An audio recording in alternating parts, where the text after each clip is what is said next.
قبل السي عبد المؤمن بن عانس على خاطر هذيك وضعيه اخرى. شباب مانيش مسامح في مهرجان كرتاج حول ممراولهم وخلوهم من برا. اليوم يدوروا على كل واحد يصنع في مراول مانيش مسامح، اللي وصل للمريول 150 ويهددوا في شكون يصنع مريول باش يسكرون الليزين نتاعو. البارح يجوا نائب شعب اللي هو سلطة أصلية واللي هو ممثل الشعب، ما وقع مع زميلنا عبد المؤمن بن عانس هو تعدي على هذا المجلس وعلى من يمثله واللي هو الشعب التونسي.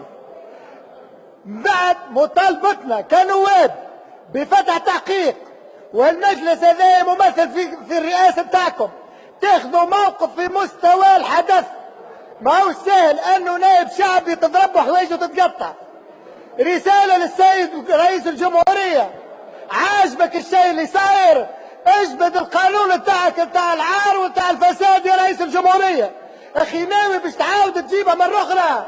عفزت الشعب وعفزت النواب والماشي الربي والماشي. اجمع مولوك انت باش تولي رئيس باش تفسد الشعب وباش تعفز الشعب. اسحب يا رئيس الجمهورية راك باش تضر البلاد. اسمع يا رئيس الجمهورية راك باش تحرق البلاد. راهو هذا قانون تاع خلاصك انت مع الفساد اللي مولوك، ماهوش تاع الشعب التونسي. برافو، ماناش مسامحين وماناش مسامحين وماناش مسامحين.